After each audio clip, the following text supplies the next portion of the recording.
شروع اللہ کا نام لے کر جو بڑا مہربان نہایت رحم والا ہے۔ الف لام میم۔ اس میں کچھ شک نہیں کہ اس کتاب کا نازل کیا جانا تمام جہانوں کے پروردگار کی طرف سے ہے۔ کیا یہ لوگ یہ کہتے ہیں کہ پیغمبر نے اس کو از خود بنا لیا ہے؟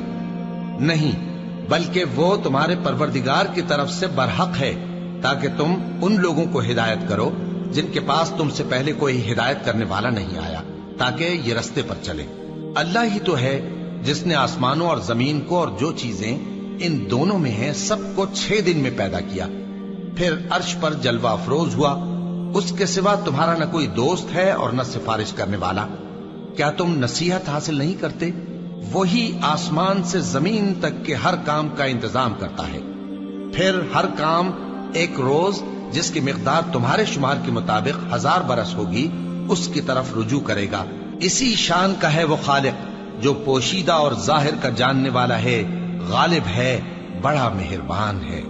وہی جس نے ہر چیز کو بہت اچھی طرح بنایا، یعنی اس کو پیدا کیا اور انسان کی پیدائش کو مٹی سے شروع کیا، پھر اس کی نسل ایک قسم کے خلاصے سے یعنی حقیر پانی سے بنائی، پھر اس کو درست کیا، پھر اس میں اپنی طرف سے روح پھونکی اور تمہارے کان اور آنکھیں اور دل بنائے، مگر تم بہت کم شکر کرتے ہو۔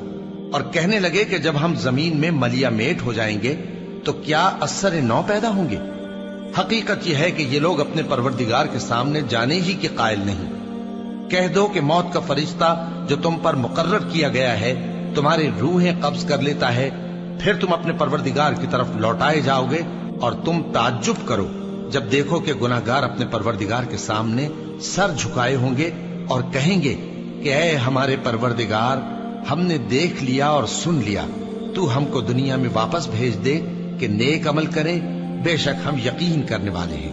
اور اگر ہم چاہتے تو ہر شخص کو ہدایت دے دیتے، لیکن میری طرف سے یہ بات قرار پا چکی ہے کہ میں دوزخ کو جنوں اور انسانوں سب سے بھر دوں گا، سو اب آگ کے مزے چکھو، اس لیے کہ تم نے اس دن کے آنے کو بھلا رکھا تھا۔ آج ہم نے بھی تمہیں بھلا دیا ہے، اور جو کام تم کرتے تھے ان کی سزا میں ہمیشہ کے عذاب کے مزے چکتے رہو۔ ہماری آیتوں پر تو وہی لوگ ایمان لاتے ہیں کہ جب ان کو ان کے ذریعے نصیحت کی جاتی ہے تو سجدے میں گر پڑتے اور اپنے پروردگار کی تعریف کے ساتھ تسبیح کرتے ہیں اور غرور نہیں کرتے۔ ان کے پہلو بچھونوں سے الگ رہتے ہیں، اس حال میں کہ وہ اپنے پروردگار کو خوف اور امید سے پکارتے اور جو کچھ ہم نے ان کو دیا ہے اس میں سے خرچ کرتے ہیں۔ سو کوئی شخص نہیں جانتا کہ ان کے لیے کیسی آنکھوں کی ٹھنڈک چھپا کر رکھی گئی ہے، یہ ان اعمال کا صلہ ہے جو وہ کرتے تھے۔ بھلا جو مومن ہو وہ اس شخص کی طرح ہو سکتا ہے جو نافرمان ہو؟ دونوں برابر نہیں ہو سکتے۔ جو لوگ ایمان لائے اور نیک عمل کرتے رہے ان کے رہنے کے لیے باغ ہے، یہ مہمانی ان کاموں کی جزا ہے جو وہ کرتے تھے، اور جنہوں نے نافرمانی کی ان کے رہنے کے لیے دوزخ ہے، جب چاہیں گے کہ اس میں سے نکل جائیں تو اس میں لوٹا دیے جائیں گے، اور ان سے کہا جائے گا کہ جس دوزخ کے عذاب کو تم جھوٹ سمجھتے تھے اس کے مزے چکھو۔